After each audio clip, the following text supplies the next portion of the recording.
మేము కోర్టుకు పోయినా వీళ్ళ మీద కేసు పెట్టిస్తామని చెప్తూ మరొకసారి ఈ పోరాటం చేస్తున్న మరి తెలంగాణ ముఖ్యంగా హైదరాబాద్ సెంట్రల్ యూనివర్సిటీ విద్యార్థులకు వాళ్లకు సంఘీభావంగా ఉన్న అందరూ మరి మేధావులకు అదేవిధంగా మమ్మల్ని అందరినీ కూడా మరి ఈ ఫారెస్ట్ అదేవిధంగా వన్యప్రాణులను రక్షించడం కోసం ఈ విద్యార్థుల హక్కులు రక్షించడం కోసం ఈ విశ్వవిద్యాలయాలను రక్షించడం కోసం మమ్మల్ని అందరినీ ముందుండి నడిపిస్తున్న మరి పెద్దలు కేసీఆర్ గారు కేటీఆర్ గారికి అందరికీ కూడా నేను హృదయపూర్వక ధన్యవాదాలు చెప్తూ జై తెలంగాణ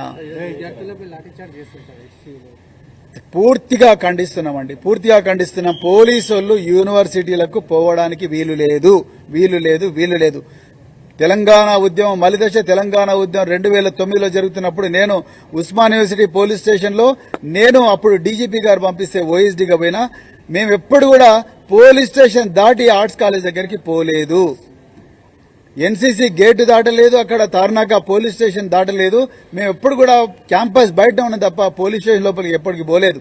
దాదాపు 2 సంవత్సరాల పాటు విద్యార్థులు పోలీసు బందోబస్తు లేకుండానే శాంతియుతంగా చేసిండ్రు. ఇలా విద్యార్థులు బస్సులు గాలబెట్టిండ్రా, పోలీసుల మీద రాళ్లేసిండ్రా, యూనివర్సిటీ బిల్డింగులు గాలబెట్టిండ్రా, లేకపోతే రాళ్లేసిండ్రా, అద్దాలు వాళ్ళకి కొట్టిండ్రా.